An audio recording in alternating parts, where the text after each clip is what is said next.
Olá e bem-vindos. Hoje vamos mergulhar de cabeça numa das perguntas mais antigas e fundamentais da humanidade. De onde é que nós viemos? E o mais incrível é que uma busca científica de 200 milhões de dólares pode finalmente estar prestes a dar-nos uma resposta. Para começar, olhem para isto. O astrofísico Brian Keating descreve um meteorito como sendo, e passo a citar, os estilhaços de uma estrela que explodiu. Pensem bem no que isto significa. É uma relíquia fóssil do nosso sistema solar. Tem mais de 4 mil milhões de anos. É quase como poder tocar, literalmente, no início de tudo.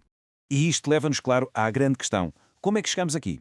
E para muitos, a pergunta que se segue é: será que Deus tem um papel nisto tudo? O que é verdadeiramente fascinante é que, pela primeira vez na história, a ciência parece ter as ferramentas para ir em busca de dados concretos que podem responder a isto. Mas, claro, encontrar os dados é uma coisa. Perceber o que eles significam? Bem, isso é outra história. Vamos a isso. Ok, então, para percebermos esta busca incrível pela nossa origem, temos de recuar um bocadinho no tempo. Precisamos de entender a ciência que nos aponta para um princípio, para um começo de tudo. E a primeira pista surgiu há quase um século. Foi nos anos 20 que o astrónomo Edwin Hubble reparou numa coisa muito curiosa, a que hoje chamamos redshift, ou desvio para o vermelho. A analogia é perfeita. Imaginem o som de uma ambulância. Sabem como o som fica diferente, mais grave à medida que se afasta? Pois bem, com a luz acontece uma coisa parecida. A luz das galáxias que estão a afastar-se de nós estica, e ao esticar torna-se mais avermelhada. Esta foi uma pista absolutamente crucial. E a partir daqui, a lógica é implacável. Se todas as galáxias te estão a afastar de nós, isso só pode querer dizer uma coisa: o universo está a expandir-se. Certo? Então, se está a expandir-se, o que acontece se andarmos com o filme para trás? Bem, chegamos a um ponto em que tudo, mas mesmo tudo, estava junto num único ponto. Um lugar incrivelmente denso e quente. A essa ideia, a esse momento inicial, chamamos-lhe o Big Bang. Agora, a pergunta de milhões é: como é que se prova uma coisa destas? Pois, a missão para encontrar essa prova é uma história incrível. Uma jornada dramática que levou cientistas ao fim do mundo com expectativas gigantescas e um risco enorme. É uma história de quase triunfo e de uma desilusão brutal. O objetivo era absolutamente monumental: captar a foto do bebê do universo. Ou seja, as primeiras reverberações de luz, sob a forma de micro-ondas, que sobraram do próprio Big Bang.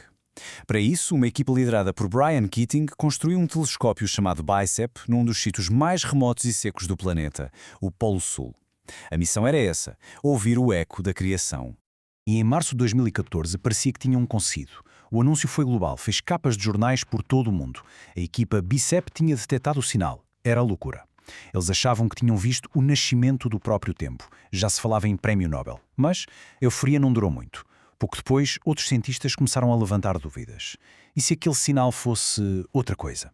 No início de 2015 veio a confirmação e foi um murro no estômago da comunidade científica. A equipa teve de vir a público admitir o erro. A descoberta que abalou o mundo não era o eco do Big Bang, era poeira. Simples poeira cósmica, aqui mesmo na nossa galáxia.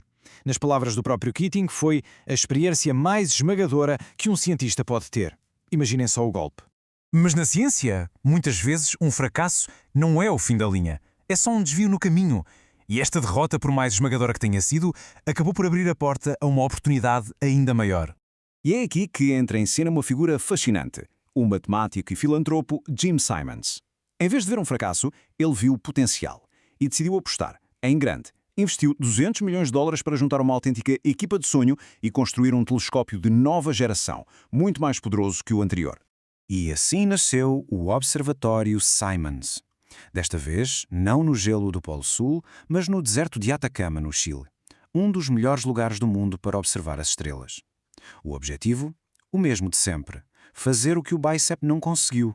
Usar sensores de última geração para finalmente captar a verdadeira foto de bebê do universo.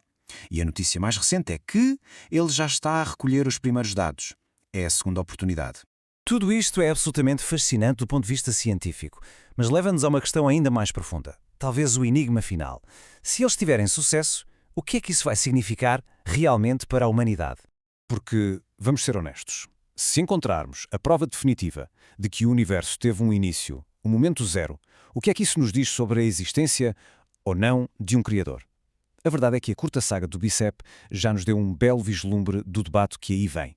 Mostrou como os mesmos dados podem levar a conclusões totalmente opostas. Foi impressionante. Quando o anúncio inicial foi feito, em 2014, vimos logo dois campos a formarem-se. De um lado, pensadores religiosos a dizerem: viram? Isto confirma as narrativas da criação, como faça-se a luz da Bíblia. Do outro, pensadores ateus a contrapor: nada disso. Isto mostra que o universo pode surgir de uma flutuação quântica sem qualquer propósito, invalidando a necessidade de Deus.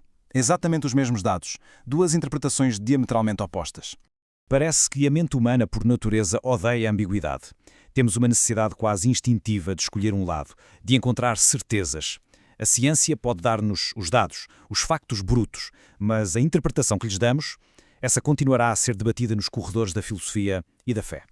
E isto deixa-nos com a pergunta final. Se um dia o Observatório Simons ou outro conseguir mesmo captar esses primeiros momentos da criação, será que alguma vez vamos chegar a acordo sobre o que isso significa? Talvez esta busca pela nossa origem revele menos sobre os segredos do universo e mais sobre a nossa própria e complexa busca por um significado. E talvez a pergunta mais importante não seja de onde viemos, mas sim o que fazemos com o conhecimento que encontramos.